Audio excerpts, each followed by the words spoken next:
how to delete all your posts history on Facebook. Hi guys, in this video I will show you how to delete all your posts history on Facebook since the beginning. It's so easy and quick, so let's start. First thing, go to your Facebook app. Now click on those three lines up there and click on the setting icon beside the search icon. Now scroll down and click on your time on Facebook. Now click on see your time. Now click on see activity log.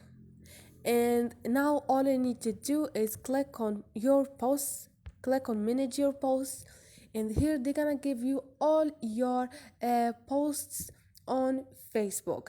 All you need to do is click on trash and click on all and click on trash and delete all your posts history on Facebook. And this is it. Wait for a second and they're gonna delete it. So this is it guys. Hope this video was helpful to you. If you like the video, don't forget to subscribe and like.